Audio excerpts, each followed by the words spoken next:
പൊന്നുമോള് വായിച്ചോണ്ടിരുന്നോളൂ. തനുഷ്ക ചേച്ചി ബാക്കി പറയും. മോള് നല്ല മിടുക്കി കുട്ടിയാണ്, ഒരുപാട് വായിക്കും. അതൊരു നല്ല ക്വാളിറ്റിയാണ് കേട്ടോ. അപ്പൊ അങ്ങനെയാണ്. അപ്പം ചേച്ചി മോൾ ഒരു പാട്ട് പാടി. അനിയത്തി കുട്ടിക്ക് പാട്ട് പാടണോ? വേണ്ട. എന്നാ പിന്നെ നമ്മുടെ വായന തുടരട്ടെ അല്ലേ? വായിച്ചോ. അപ്പൊ ചേച്ചി പാടിയിട്ടുണ്ടല്ലോ. അപ്പൊ രണ്ടുപേർക്കും കൂടി നല്ലൊരു പാട്ടൊക്കെ വെച്ച് തരാം കേട്ടോ. Good morning. Good morning. നമസ്തേ. നമസ്തേ. ഓക്കെ. ആരാണ് വിളിക്കുന്ന ആളുടെ പേര് പറയോ? അമൻ പ്രദീപ് നായർ. അമൻ പ്രദീപ് നായർ അല്ലേ? ഓക്കെ. അമൻ, നല്ല പേര്. വീട്ടിലെ ചെല്ലപ്പേര് കുട്ടിപ്പേര് എങ്ങനെയാ? അമൻ എന്നാണോ? ഉണ്ണിക്കുട്ടൻ. ഉണ്ണിക്കുട്ടൻ, നല്ല പേരാട്ടോ ഉണ്ണിക്കുട്ടൻ. ഉണ്ണിക്കുട്ടാന്നാരൊക്കെയാ വിളിക്കുക? അമ്മ, അമ്മമ്മ, അമ്മച്ചൻ, മേമ, അങ്ങനെ. അങ്ങനെയുള്ളവര് ഒക്കെ ഉണ്ണിക്കുട്ടാന്നാണ് വിളിക്കുക. അമൻ ആരും വിളിക്കില്ല. ചിലപ്പോ വിളിക്കും, പക്ഷെ അങ്ങനെ വീട്ടിലുള്ളവര് വിളിക്കില്ല. ഈ ഉണ്ണിക്കുട്ടനെ കുറച്ചും കൂടി ഷോർട്ട് ആക്കിയിട്ട് ഉണ്ണി എന്നാരാ വിളിക്കുക? അമ്മ. അമ്മന്റെ പേരെന്താ? Manjusha KR. Manjusha KR. Manjusha KR എന്ത് ചെയ്യുന്നു? CEO ആണ് IT കമ്പനിയിലെ. CEO ആണ് IT കമ്പനിയില്. മഞ്ജുഷ KR ഇന്ന് ജോലിക്ക് പോയോ? ഓൺലൈനാണ് ജോലി. ഓൺലൈൻ ആണ്. അപ്പൊ പിന്നെ ചില ദിവസങ്ങളിൽ പോവും, ചില ദിവസങ്ങളിൽ ഓഫ്ലൈനും ഉണ്ട് അല്ലേ? അപ്പം ഓൺലൈൻ ആവുമ്പം അമ്മയ്ക്ക് ഒരുപാട് ഗുണമുണ്ട്. നമ്മുടെ ഉണ്ണിക്കുട്ടനെ ശ്രദ്ധിക്കാം. ഉണ്ണിക്കുട്ടൻ സ്കൂൾ വിട്ട് വരുമ്പോഴേക്കും നല്ല സ്നാക്സ് ഒക്കെ ഉണ്ടാക്കി വെക്കാം അല്ലേ? അതോ ഓൺലൈനായിട്ട് അതിന്റെ മുമ്പിൽ, കമ്പ്യൂട്ടറിന് മുമ്പിൽ എപ്പോഴും അമ്മ പ്രസന്റ് ആയിരിക്കണോ? അങ്ങനെയില്ല. അങ്ങനെയൊന്നും ചില സമയത്ത് മാത്രമേ കമ്പ്യൂട്ടറിന്റെ ആവശ്യമില്ല, എപ്പോഴും വേണ്ട. അപ്പൊ അതുകൊണ്ട് ആന്റി പറഞ്ഞത് സമയത്ത്. അതെ, ഓൺലൈൻ മീറ്റിംഗ് ഒക്കെ ഉണ്ടാവും അല്ലേ? ഓക്കെ. അപ്പം അച്ഛന്റെ പേര്? പ്രദീപ് OM. ഈ OM പ്രദീപ് എവിടെ പോയി? ദുബായിലാണ് അദ്ദേഹം. ഇവിടെയല്ല, ദുബായിലാണ് പ്രദീപ് OM വർക്ക് ചെയ്യുന്നത് അല്ലേ? ഏത് ഡിപ്പാർട്ട്മെന്റ് ആണ്? IT തന്നെയാണ്. ഓക്കെ. അമ്മ CEO അല്ലേ? ഓക്കെ. പിന്നെ ഈ ഉണ്ണിക്കുട്ടൻ അമ്മന് ചേട്ടനുണ്ടോ, അനിയനുണ്ടോ, അനിയത്തിയുണ്ടോ? ഒരാള് പോലും ഇല്ല.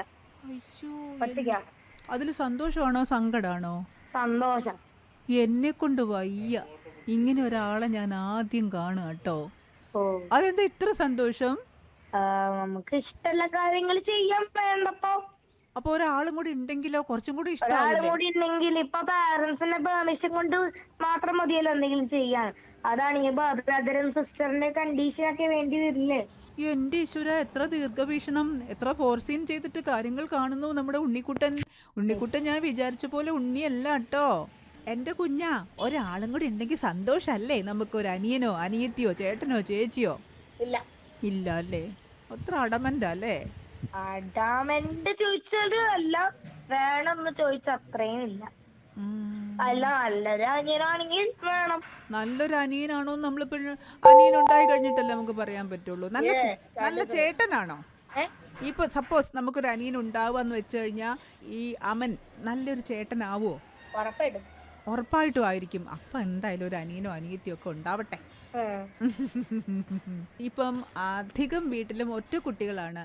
ഈ ഒരുപാട് കുട്ടികളുണ്ടെങ്കിൽ, അല്ലെങ്കിൽ ഒരുപാട് മെമ്പേഴ്സ് ഉള്ള വീട്ടിൽ നമ്മൾ താമസിക്കുമ്പം നമ്മുടെ ഉണ്ണിക്കുട്ടനോട് ചില കാര്യങ്ങൾ ചോദിക്കുകയാണ്. പണ്ടൊക്കെ നമ്മുടെ ജോയിന്റ് ഫാമിലി ആയിരുന്നു, നമുക്ക് ഒരുപാട് മെമ്പേഴ്സ് ഉള്ള വീടാണ്.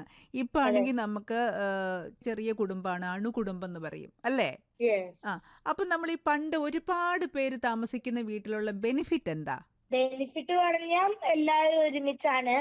എന്തെങ്കിലും കളിക്കാനൊക്കെ കുട്ടികൾക്കൊക്കെ കഴിയും. പിന്നെ എന്തെങ്കിലും ആവശ്യം ഉണ്ടെങ്കിലും കൊറേ വീട്ടുകാരുണ്ട്, അതൊക്കെ തന്നെ. അപ്പൊ നമ്മുടെ ഈ ന്യൂക്ലിയർ ഫാമിലി ആവുമ്പോഴോ?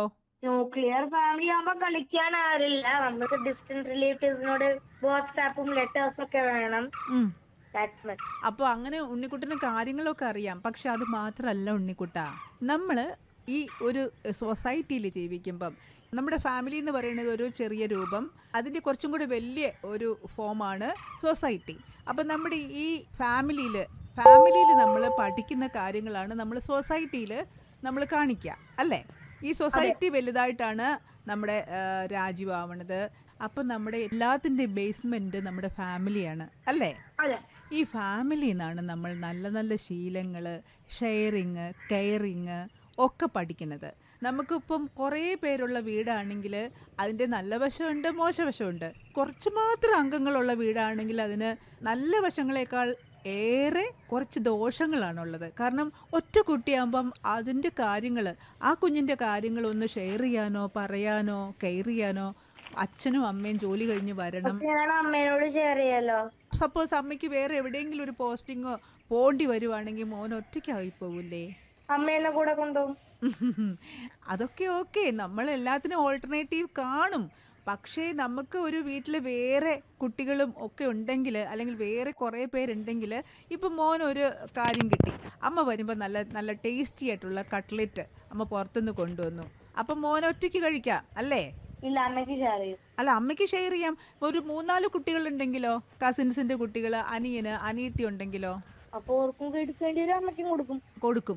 അങ്ങനെ നമ്മൾ ഈ ഷെയറിംഗ് എന്ന് പറയുന്നത് വലിയൊരു ഫാക്ടറാണ്. നമുക്ക് കിട്ടുന്നത് എന്തോ സന്തോഷമാവട്ടെ സങ്കടമാവട്ടെ, അത് സങ്കടങ്ങൾ നമ്മളിങ്ങനെ ഷെയർ ചെയ്തു പോകുമ്പോൾ അത് ലെസൺ ചെയ്തു പോകും, സന്തോഷം ഇങ്ങനെ ഷെയർ ചെയ്യുമ്പോൾ അത് ഇരട്ടിയാവും. അങ്ങനെയൊക്കെയാണ് നമ്മുടെ ലൈഫിലെ ചെറിയ ചെറിയ പാഠങ്ങൾ. Okay ma'am. ഓക്കെ, അപ്പം നല്ല കാര്യമാണ് ഒരുപാട് മെമ്പേഴ്സ് ഉള്ളത്. അപ്പം മോന് ഒരാളും വേണ്ടാന്നിങ്ങനെ പറഞ്ഞതുകൊണ്ട് മാത്രം ആൻറ്റി പറഞ്ഞതാണ് കേട്ടോ. ഓക്കെ. ഓക്കെ, പക്ഷേ ഒരു കുട്ടിയായി വളരുന്ന കുട്ടികളാണ് അധികം വീടുകളും. പക്ഷെ അവർ നല്ല നല്ല ലെസൺസും നല്ല നല്ല കാര്യങ്ങളും പഠിച്ചിട്ടും കണ്ടിട്ടും കേട്ടിട്ടുമാണ് വളരുന്നത്. സ്കൂളിലെത്തി എന്തായാലും നമ്മുടെ കാര്യങ്ങളൊക്കെ നമ്മൾ ഷെയർ ചെയ്യൂലേ അല്ലേ? ഓക്കെ, അപ്പം അതെ. ഓക്കെ ഓക്കെ അപ്പം നല്ല കാര്യങ്ങളൊക്കെയാണ് നമ്മുടെ ഉണ്ണിക്കുട്ടൻ പറഞ്ഞത്. കുഞ്ഞ് പിന്നെ എന്തായിരുന്നു, പാട്ട് പാടിയോ? പാട്ട് പാടാൻ ഇഷ്ടമുണ്ടോ? No. എന്തെങ്കിലും ഒരു സ്കൂളിൽ തന്നെ മതി? പാട്ടൊന്നും അറിയില്ല. അങ്ങനെ പാടാത്ത ആളാണ് അല്ലേ? എവിടെയാ പഠിക്കുന്ന? ഞാൻ ട്യൂണേ കേൾക്കൂ അത് പഠിക്കുമ്പോ. ഓക്കെ, എവിടെയാ പഠിക്കുന്ന മോന്? Loyola school Kozhikode. Loyola school കോഴിക്കോടാണ്. ഏത് ക്ലാസ്സിലാ? 6ാം ക്ലാസ്സിലാണ്. 6ലാണ്. മോന് എത്ര വയസ്സായി? 11. 10 കഴിഞ്ഞു, 11 ആയി. ഓക്കെ ഓക്കെ, ഒരു വലിയ ആളായി എന്നൊക്കെ ഒരു തോന്നലുണ്ട് അല്ലേ? ഇല്ല. കാരണം 11 വയസ്സൊക്കെ ആയില്ലേ? നമ്മുടെ കിലുക്കാമ്പട്ടിയിലെ ഈ LKG UKG ലെവലിലുള്ള ഈ വർത്തമാനം പറഞ്ഞാൽ തിരിയാത്ത കുഞ്ഞുവാവകൾ തൊട്ട് സംസാരിക്കുന്നുണ്ട്. അപ്പം അങ്ങനെ കണക്കാക്കുമ്പോൾ മോൻ വലിയേട്ടൻ തന്നെയാണ്. അങ്ങനെ നോക്കുമ്പോ yes. അങ്ങനെ നോക്കുമ്പോൾ വലിയ കുട്ടിയാ അല്ലേ? അതെ. അതെ, ഓക്കെ ഓക്കെ. സന്തോഷം നമ്മുടെ വാവയോട് സംസാരിക്കാൻ പറ്റി. അപ്പം ന്യൂ ഇയർ ഒക്കെ നന്നാവട്ടെ. എന്തെങ്കിലും റെസൊല്യൂഷൻസ് ഉണ്ടോ ന്യൂ ഇയറിൽ? ഒന്നുണ്ട്. എന്താ അത്? ഞാൻ നല്ലോണം ചെസ് പ്രാക്ടീസ് ചെയ്യാൻ പോവാ. വെരി